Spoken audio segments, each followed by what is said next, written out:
የልቦኔን ፈጣሪ ያውቃል።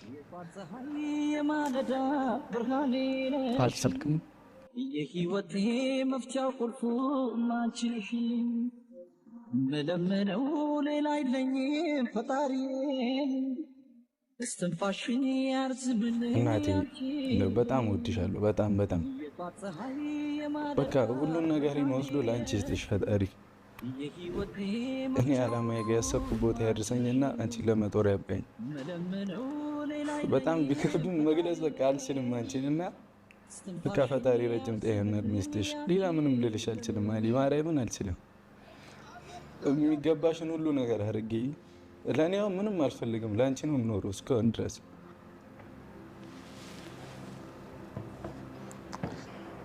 እና በቃ በጣም እወድሻለሁ። በጣም ለእኛ ለልጆችሽ ብለሽ በጣም ብዙ መስዋዕትነት ከፍለሻል። በጣም ብዙ ወጣትነትሽን አጥተሻል። አረቄ ወጥተሽ ጠላ ሰርተሽ ሁሉ ነገር ብዙ ነገር ሰርተሻል። እንጀራ ጋግረሽ ለእኛ ብለሽ በቃ እድሜሽን አጥተሻል እና እመቤቴ ከጎኔ ትሁንና ሁሉም ነገር ታሳካልኝ እንጂ በቃ እኔ ደርሼልሻለሁ አሉ። አሁን ፈጣሪ ረጅም ጤናና እድሜ ይስጥልኝ። አሜን። እግዚአብሔር ይመስገን። ለእናቴ ያለ ፍቅር፣ ለእናቴ ያለ አክብሮት፣ ለእናቴ ያለ ቦታ በጣም ደስ ይላል። እኔ በጣም ነው የምወደው እናቱን የሚወድ ሰውና ፈጣሪ ከዚህ የበለጠ አብሮ ከፍ ያድርግ ወንድሜ። አሜን። ብሩክ ከምን አይነት ጓደኞች ጋር ነው ያደገው? ከምን አይነት ማህበረሰብ ጋር ነው? አሰላሙ አለይኩም ወራህመቱላሂ ወበረካቱ። አሸማህር ከፉኒ እንዴት ናችሁ? ሰላም ናችሁ አላችሁ? እንዴት ቆያችሁ? አለን እንግዲህ መተናል። ምና የሁሉም ነገር ተስፋ ያስቆርጣል፣ ግን የኛ ደግሞ ተስፋ አንቆርጥም። እውነት ለብሩኬና ለሀይሜ ተስፋ አንቆርጥም።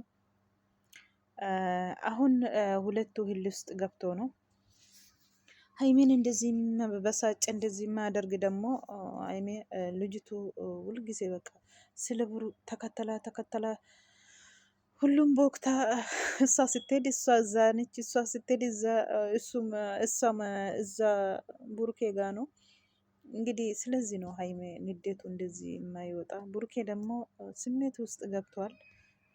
ሲናደድ ማረግ ነገር አይቅም። ስለዚህ እናንተ ደግሞ አረባካችሁ ተው።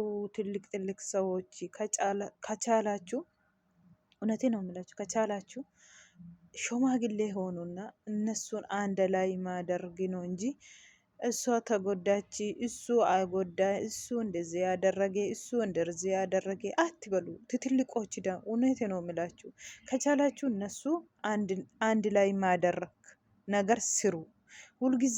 ሁልጊዜ ማንቋሸሽ፣ ሁልጊዜ ማሳደብ አይሰለቻችሁም? ተዋችሁ። እውነቴ ነው የምላችሁ። እናንተ ስድም ነው። እነሱ አሁን ነው ጫፍ ላይ ደርሷል። እነሱ አሁን መለያየት ማለት ነው ጫፍ ላይ እንዳያችሁ ነው። ሀይሜም ትናንትና እንዳለችው ይናፍቃል አለች። እኔ አንተ ጋር ሲሆን ሳይሆን መረዳት ፈልጌ ነው እንጂ አንተ ጋ አልቀጥልም ያለች ነው ሀይሜ። ልጅቱ ደግሞ እኔ ጎን ሆኒ፣ እኔ ወዳለሁ አንተን ናፍቅ አራባክ ወላሂ እኔ ወዳለሁ በልቤ ነው የሚወድክ ብላ ስቅ ብላ ነው ያለቀሰችው። እሱ ደግሞ እኔ አንቺ ጋር መሆን አይችልም ስሜቱም የለም ያለ ነው።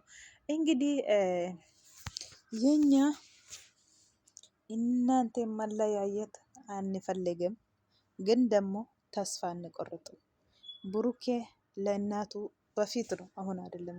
ወደ አዲስ አበባ ሲመጣ ጊዜ አላዛር ጥያቄ ጠይቋል። ብሩኬ ለእናቱ ፍቅር ገልጽ እስኪ እናትን ወዳለው ብለህ ታውቃለህ ብሎ ሲጠይቅ ብሩኬ መልሱን አልቻለም። ለቀሰ ማለት ነው። አለቀሰ እውነት። ስለዚህ ነው እኮ ብሩኬን እንደዚህ ልቡን አይታ ልጅቱ የጫወተችው አለችው። አሁን እሱን አይታ አሁን እሷ ልጅ አይደለም እሷ የምትፈልገው እውነቴ ነው የምላችሁ ብሩኬና ብሩኬ ብቻ ነው እንጂ ለልጅ አይደለም እንደዚህ የምትሆነው እሷ። ቡሩኬን ነው የምትፈልጉሳ ቡሩኬ።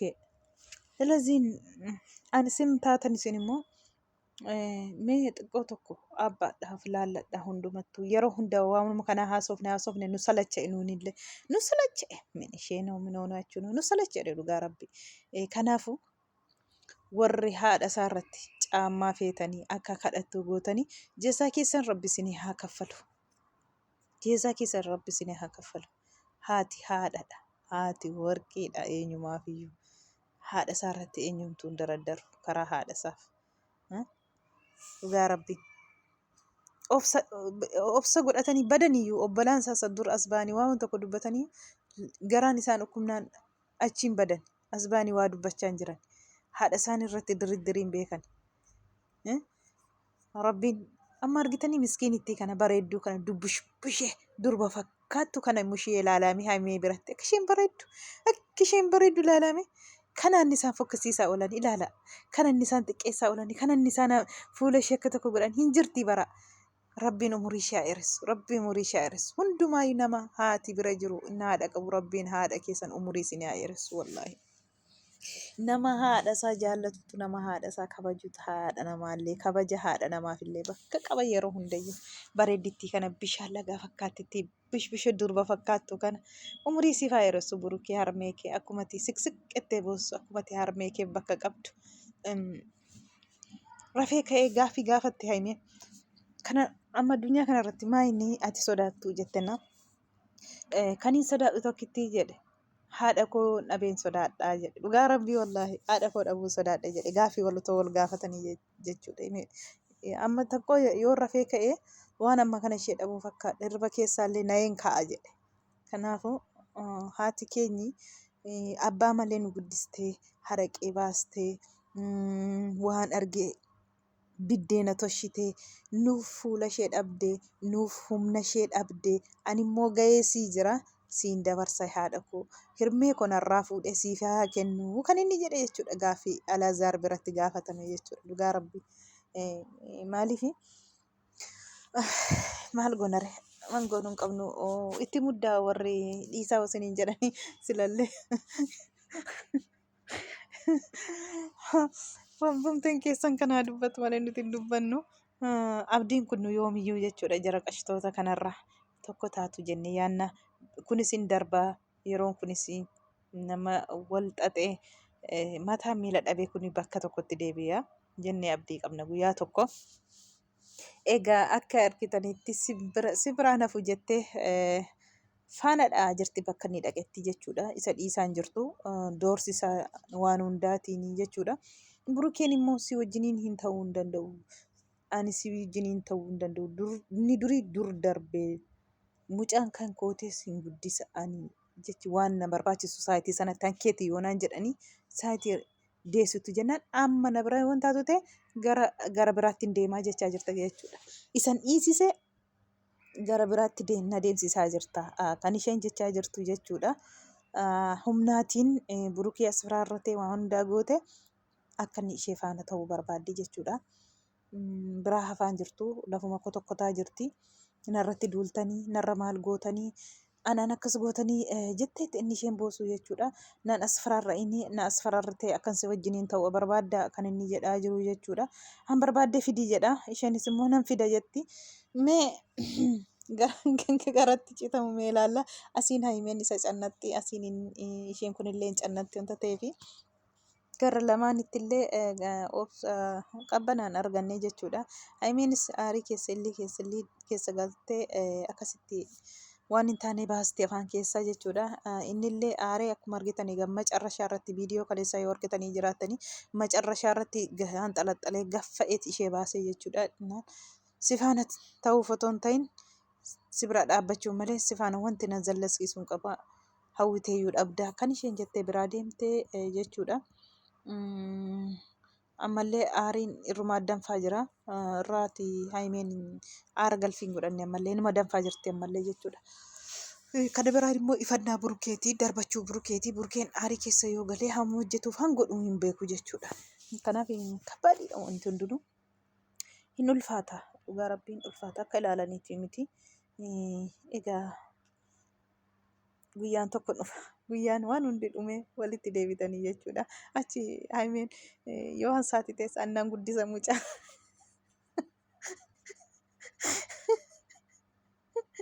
Ani isaan kolfee miti wallaahi ifatama. Ani kolfee Haayimeettiin kolfaa jira wallaahi.